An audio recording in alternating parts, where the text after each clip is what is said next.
The moment Claire's voice broke through the phone, I knew something was wrong. "You need to come home now," she said, her tone clipped, trembling but angry. "We need to talk. And don't bother denying it." Blick. No explanation. No second chance to ask what she meant. Just silence. As I sat frozen in my office chair, the hum of the fluorescent lights above me seemed to grow louder. My stomach twisted. Claire had never spoken to me like that before. Not in 10 years of marriage. The drive home was a blur.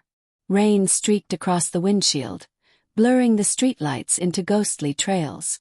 My hands gripped the steering wheel, knuckles white, my mind running through every possible scenario.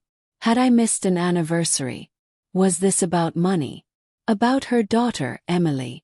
The thought hit me like a punch. Emily. She'd been distant lately. Cold. Ever since she'd turned 16, she'd started treating me like an intruder instead of a stepfather. I thought it was normal teenage rebellion. But maybe it was more than that. When I opened the front door, the house felt colder than usual. Claire stood in the living room, arms folded, her eyes red and wet but blazing with fury. Emily sat on the couch, her face buried in her phone, but there was a smirk tugging at the corner of her mouth. "What's going on?" I asked carefully, closing the door behind me. Claire's voice cracked. "Don't act innocent, Daniel. I know everything." My throat went dry. "Everything about what?" She threw a printed photo at me. It fluttered to the floor between us, a grainy image of me in the backyard, sitting beside Emily. I was fixing the chain on her bike. She was smiling, but in the way the photo was cropped, it looked off. Too close. Too intimate. "She told me what you did," Claire spat. "What you tried to do." The world stopped. What Claire know? I stepped forward, but she backed away as if my presence itself was poisonous. "You think I'd hurt your daughter? You think I—" "Don't you dare deny it," she screamed, pointing toward Emily. "She came to me crying. She said you made her uncomfortable, that you touched her." My knees nearly gave out. That's a lie. That's an absolute lie. But Claire wasn't listening. Her chest heaved, her hands shaking. "Get out," she whispered, voice trembling. "I can't even look at you." Emily's face was unreadable, her phone still in her hand. She didn't meet my eyes. She didn't have to, the damage was done. I spent that night at a cheap motel off the highway, my mind spinning in circles. Could barely breathe. The accusation itself was enough to destroy me. And from her daughter, the girl I'd raised since she was 8, the girl whose scraped knees I'd bandaged, whose school projects I'd helped with, whose tears I'd wiped away after her first heartbreak. I didn't sleep. Couldn't. The following week was a nightmare. Claire blocked my number. My things were packed and left on the porch. My colleagues avoided eye contact. Rumors spread, I could feel them. Hired a lawyer. Filed for defamation. But without proof, without Claire's cooperation, my hands were tied. Every time I thought about her, my wife, my partner, my best friend, believing a lie over me, something inside me cracked a little more. Weeks turned into months. I'd moved into a small apartment downtown, surviving on microwave meals and bitter coffee. My life had shrunk to silence. Then one evening a knock came at my door. I opened it to find Claire. Her eyes were swollen, her makeup smudged, and she looked smaller somehow. Broken. "Claire." My voice came out hoarse. "Can I come in?" she whispered. I stepped aside.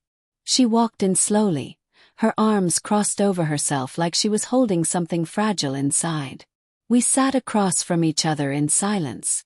Finally she spoke. "Emily's gone." My stomach dropped. "Gone? What do you mean gone?" "She ran away," she said quietly. 2 weeks ago. She's been staying with friends, apparently. But before she left, she told one of them the truth." Claire's voice cracked. "She admitted she lied." Froze. "She lied about you," Claire said, tears spilling down her face. "She made it all up because she was angry. She said she wanted me to herself again. She said she hated how close we were." I felt my breath leave me in a single hollow exhale. For months, I'd been living under a cloud of shame, isolation, and despair, and it all unraveled in one sentence. "I'm so sorry, Daniel," she whispered, reaching across the table. I didn't want to believe her, but she cried. She was so convincing. I pulled my hand back. "You didn't just believe her, Claire. You destroyed me." She flinched as if I'd struck her. "I lost my job," I continued, my voice shaking. "My friends stopped talking to me. My reputation is gone.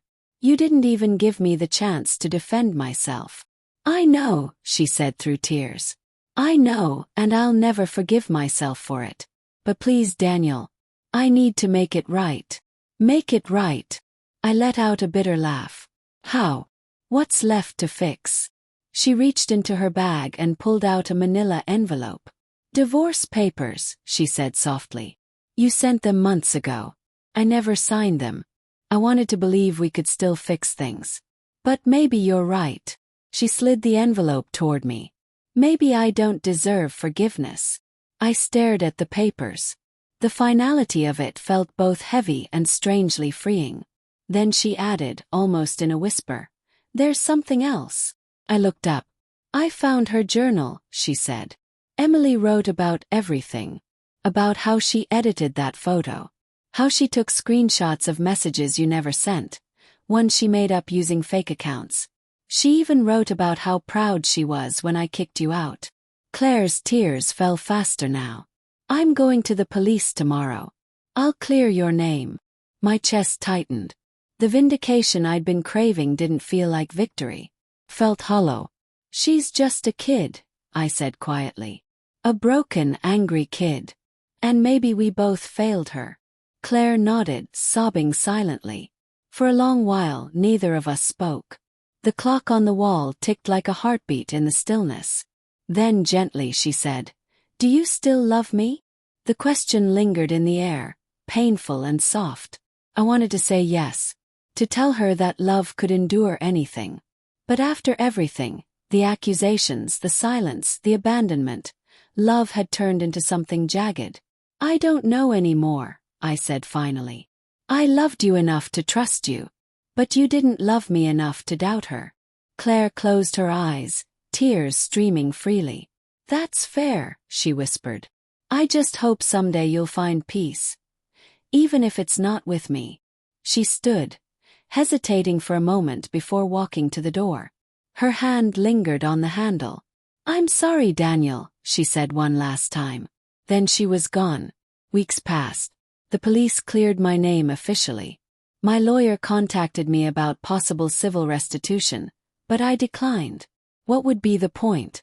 Money wouldn't undo the sleepless nights, the shattered trust, or the weight of watching someone you love look at you like a stranger. One afternoon I got a letter. It was from Emily. "Daniel, I don't expect you to forgive me. I just wanted you to know I'm getting help. Mom told me what happened. I'm sorry for everything. You were good to me. Better than I deserved. Emily." I read it twice. Then I folded it carefully and placed it in my desk drawer. It wasn't forgiveness. But it was a start. Months later, I went back to the old house to collect the last of my tools from the shed. The yard was overgrown, the paint on the fence peeling. It no longer felt like home, just a place that once held a life I'd lost. As I locked the gate, Claire appeared at the porch, watching me quietly. She didn't say anything. Neither did I. But as our eyes met, I saw something I hadn't before. Not guilt, not desperation, but quiet acknowledgement.